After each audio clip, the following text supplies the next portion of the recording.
Hello everyone, welcome to my YouTube channel. എൻ്റെ പേര് Akhil and നമ്മളിവിടെ പഠിക്കാൻ പോകുന്നത് എന്താണ് ആർഡിനോ ആൻഡ് ആർഡിനോ ഉപയോഗിച്ച് പല ടൈപ്പ് റോബോട്ടുകളെ ഉണ്ടാക്കാം ആൻഡ് റോബോട്ടിക്സിൽ ആർഡിനോ അങ്ങനെ ഉപയോഗിക്കുക, ഈ കാര്യങ്ങളൊക്കെ ആയിരിക്കും. ആൻഡ് ഒരു ബിഗിനർ ടു അഡ്വാൻസ് ലെവൽ വരെയുള്ള എല്ലാ കാര്യങ്ങളും നമ്മൾ പഠിക്കും.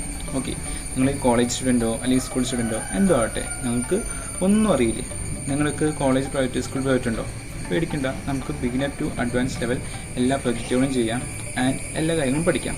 ഓക്കെ, അതിനുശേഷം നമുക്ക് ESP32 എന്താണ്, ESP8266 എന്താണ്, റാസ്ബെറി പൈ എന്താണ്, ഇത് ഉപയോഗിച്ച് IoT, artificial intelligence, machine learning, robotics ഈ പ്രൊജക്റ്റുകളൊക്കെ എങ്ങനെ ചെയ്യാം, അങ്ങനെ എല്ലാ കാര്യങ്ങളും നമ്മൾ പഠിക്കുന്നതായിരിക്കും. ഓക്കെ, നമ്മൾ ഇനിയിപ്പോൾ സ്റ്റാർട്ട് ചെയ്യാൻ പോകുന്നത് ആർഡിനോയിൽ നിന്നായിരിക്കും.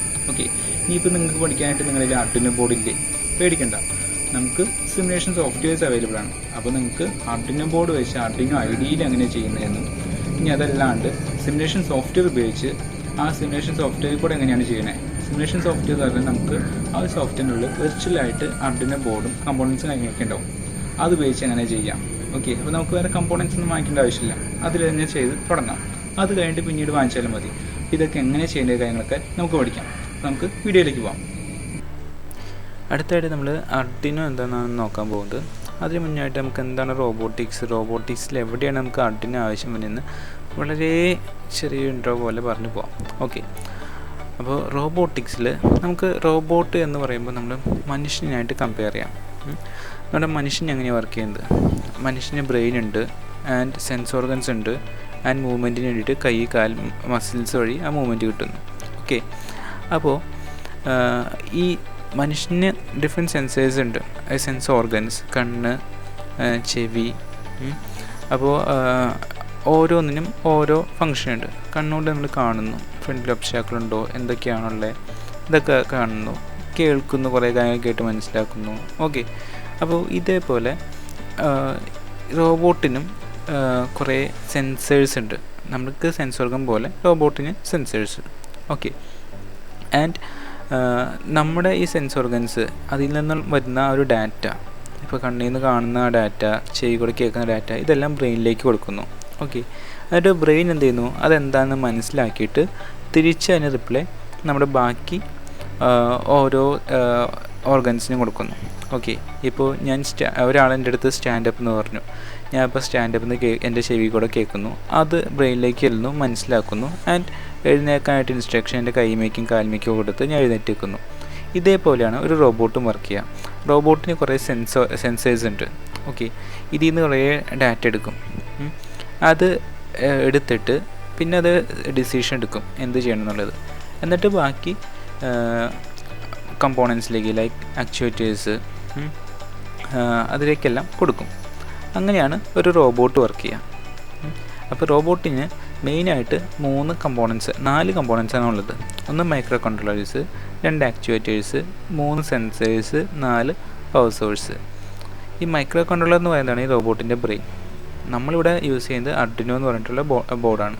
ഓക്കെ, ആൻഡ് വേറെയും അഡ്വാൻസ്ഡ് ആയിട്ടുള്ള ഒരുപാട് ബോർഡുണ്ട്, micro processors, Raspberry Pi, Jetson Nano. Okay, നമ്മളിവിടെ ഒരു ബിഗിനർ എന്നുള്ള രീതിയിൽ ആർഡിനോയിലേക്കും സ്റ്റാർട്ട് ചെയ്യാം. പിന്നെ ആക്ച്വേറ്റേഴ്സ് എന്ന് പറയുമ്പോൾ ഈ റോബോട്ടിന് യൂസ് ചെയ്യുന്ന മോട്ടേഴ്സ്, സെർവോ മോട്ടർ, അങ്ങനെ പല ടൈപ്പ് മോട്ടറുകളായിരിക്കും. സെൻസേഴ്സ് എന്ന് പറയുന്നത് നമുക്ക് മനുഷ്യന് സെൻസ് ഓർഗൻ പോലെ റോബോട്ടിന് അതിൻ്റെ സറൗണ്ടിങ്സ് അറിയാൻ വേണ്ടി ഉപയോഗിക്കുന്നതാണ് സെൻസേഴ്സ്. പിന്നെ വന്നത് പവർ സോഴ്സ്, ഈ റോബോട്ടിന് മൊത്തം പവർ ചെയ്യാൻ വേണ്ടി ഉപയോഗിക്കുന്നത് പവർ സോഴ്സ്. ആൻഡ് റോബോട്ടിനെ കുറിച്ച് ഏകദേശം ഐഡിയ കിട്ടിയില്ല, നമുക്കിനി ആർഡിനോയിലേക്ക് പോകാം. അതാണ് നമുക്ക് കൂടുതൽ പഠിക്കേണ്ടത്. നമുക്ക് അതിൻ്റെ ഒപ്പം തന്നെ റോബോട്ടിക്സ് പഠിച്ചു പോകാം, ഒരുപാടല്ലാണ്ട് ഇൻട്രോ കൊടുക്കുന്നില്ല. ഓക്കെ, അപ്പോൾ നമുക്ക് അടുത്തത് ആർഡിനോയിലേക്ക് പോകാം. അപ്പോൾ നമുക്ക് ആർഡിനോ എന്താണെന്ന് സ്റ്റാർട്ട് ചെയ്യാം. ഓക്കെ, ഇതാണ് ആർഡിനോ ഉനോ എന്ന് പറയുന്ന ബോർഡ്. നമുക്ക് വേറെയും ആർഡിനോൻ്റെ പല ടൈപ്പ് വേർഷൻ ബോർഡുകൾ മാർക്കറ്റിൽ അവൈലബിൾ ആണ്. അതിൽ കുറച്ച് ഞാൻ കാണിച്ചു തരാം. Arduino Uno, Arduino Mega, Arduino Nano, Arduino Leonardo and Arduino Pro Mini. Okay, and ഇത് തമ്മിലുള്ള വ്യത്യാസം എന്ന് പറഞ്ഞാൽ ഇതിൻ്റെ GPIO പിന്നുകളുടെ എണ്ണം. അതായത് ഇവിടെ നമുക്ക് നോക്കിയാൽ കാണാം 0, 1, 2, 3 to 13 പിന്നുകൾ. അങ്ങനെ ഓരോ ബോർഡുകളുടെയും പിന്നുകളുടെ എണ്ണം വ്യത്യാസമുണ്ട്. ഓക്കെ, ആൻഡ് ഇതിൻ്റെ ക്ലോക്ക് സ്പീഡിലുള്ള വ്യത്യാസം, പിന്നെ മെമ്മറി റാമിലുള്ള വ്യത്യാസം, പിന്നെ സൈസ്, ഫങ്ഷൻസ്, അങ്ങനെ പല വ്യത്യാസങ്ങളിൽ നമ്മൾ ഓരോ യൂസിനും ഓരോ ബോർഡായിരിക്കും ഉപയോഗിക്കാം. ആൻഡ് ഇത് ആർഡിനോ ഉനോൻ്റെ തന്നെ SMD ടൈപ്പ് ബോർഡാണ്. SMD ടൈപ്പ് ബോർഡിൽ SMD ടൈപ്പ് ആയിരിക്കും ആ IC ഇരിക്കുന്നുണ്ടാവുക. ഇവിടെ നിങ്ങൾക്ക് ആ റെഡ് മാർക്ക് ചെയ്തിട്ടുണ്ട് കാണാം. ആൻഡ് നമുക്ക് ഡിപ്പ് ടൈപ്പ് IC ഉള്ള ബോർഡും അവൈലബിൾ ആണ്. ഓക്കെ, ആൻഡ് ആർഡിനോൻ്റെ അറ്റ്മെഗ 328PU എന്ന് പറഞ്ഞ IC ആയിരിക്കും ആർഡിനോ ഉനോയിൽ ഉപയോഗിക്കാം. ഇനി ആർഡിനോ GPIO പിൻസിലേക്ക് വരാണെങ്കിൽ ആർഡിനോ ഉനോന് 0 to 30 അങ്ങനെ 14 GPIO പിൻസ് അവൈലബിൾ ആണ്, അതായത് ഡിജിറ്റൽ പിൻസ്. നമുക്കിതിലേക്ക് GPIO പിൻസ് എന്ന് പറഞ്ഞാൽ നമുക്കതിലേക്ക് ഇൻപുട്ട് ഓർ ഔട്ട്പുട്ട് ചെയ്യേണ്ട data, general input or output pins. Okay, അപ്പോൾ അതിൽ നമുക്ക് ഡിജിറ്റൽ ഡാറ്റയ്ക്കും ഇൻപുട്ടോ അല്ലെങ്കിൽ ഔട്ട്പുട്ടോ ചെയ്യാൻ പറ്റും. ഡിജിറ്റൽ ഡാറ്റ എന്ന് പറഞ്ഞാൽ 1 and 0. ഓക്കെ, ആൻഡ് ഇവിടെ RHTH കാണാം. അതെന്ന് വെച്ചാൽ സീരിയൽ കമ്മ്യൂണിക്കേഷൻ വേണ്ടി ഉപയോഗിക്കുന്നതാണ്. ആൻഡ് ഇവിടെ നമുക്ക് കുറച്ച് അനലോഗ് പിൻസ് അവൈലബിൾ ആണ്. A0, A1, A2 അങ്ങനെ A5 വരെ. ഈ പിന്നുകൾ ഉപയോഗിച്ച് നമുക്ക് അനലോഗ് ഡാറ്റ ഈ ആർഡിനോ ബോർഡിലേക്ക് ഇൻപുട്ട് ചെയ്യാൻ പറ്റും. പിന്നെ നമുക്ക് പവർ സപ്ലൈക്ക് വേണ്ടി കുറച്ച് പിൻ അവൈലബിൾ ആണ്. V എന്ന് പറയുന്നത് നമുക്ക് ഈ ആർഡിനോയിലേക്ക് പവർ സപ്ലൈ കൊടുക്കാൻ വേണ്ടിയിട്ട്. ഓക്കെ, ഒരു ബാറ്ററി എന്തെങ്കിലുമൊക്കെ വഴി നമുക്ക് ആർഡിനോ പവർ ആണെങ്കിൽ VIN വഴി കൊടുക്കാം. ആൻഡ് GND എന്ന് പറയുന്നത് ഗ്രൗണ്ടാണ്. ആൻഡ് 5 volt നമുക്ക് ആർഡിനോയിൽ നിന്നും പവർ സപ്ലൈ പുറത്തേക്ക് എടുക്കാം. VIN വഴി നമുക്കൊരു 7 അല്ലെങ്കിൽ 8 volt കൊടുത്തു നമുക്ക് 5 volt എന്ന് പറഞ്ഞ പിൻ വഴി 5 volt പുറത്തേക്ക് എടുക്കാൻ പറ്റും. ആൻഡ് 3.3 voltൻ്റെ പിന്നിൽ നമുക്ക് 3.3 volt കിട്ടും. ആൻഡ് ഈ പച്ച കൊണ്ട് മുകളിൽ മാർക്ക് ചെയ്തിരിക്കുന്ന ബട്ടൺ എന്ന് പറയുന്നത് റീസെറ്റ് ബട്ടൺ ആണ്. നമ്മളൊരു പ്രോഗ്രാം റൺ ചെയ്തുകൊണ്ടിരിക്കുകയാണ്. ഓക്കെ, അപ്പോൾ റീസെറ്റ് ബട്ടൺ ഇടയ്ക്ക് വെച്ച് നിൽക്കുക. ലാസ്റ്റ് റീസെറ്റ് ബട്ടൺ എത്തുന്നതിന് മുന്നേ എവിടെ പ്രോഗ്രാം റൺ ചെയ്തെത്തിയത് അവിടെ സ്റ്റോപ്പ് ചെയ്തിട്ട് ഏറ്റവും ആദ്യം മുതൽ വീണ്ടും സ്റ്റാർട്ട് ചെയ്യും. അതാണ് റീസെറ്റ് ബട്ടൺ ചെയ്യുന്നത്.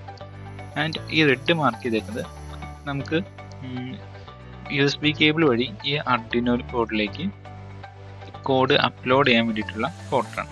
ഓക്കെ, ആൻഡ് ഈ യെല്ലോ മാർക്ക് ചെയ്തേക്കുന്നത് നമുക്കൊരു അഡാപ്റ്റർ വെച്ച് ആർഡിനോ പവർ ചെയ്യാൻ വേണ്ടിയിട്ട് ഒരു 6 to 20 volt വരെ ഏകദേശം ആ പോർട്ട് വഴി നമുക്ക് കൊടുക്കാൻ പറ്റും. ഇതാണ് ഇത്രയും ആർഡിനോയെ കുറിച്ചുള്ള ഒരു ഷോർട്ട് ഇൻട്രോ. നമുക്ക് ആർഡിനോ IDE ഇൻസ്റ്റാൾ ചെയ്തിട്ട് എങ്ങനെ ചെയ്യുന്നത് കാണിച്ചു തരാം. ഇപ്പോൾ ആദ്യം നമുക്ക് ടിങ്കർകാഡ് സെറ്റ് ചെയ്യുന്നതിലേക്ക് പോവാം.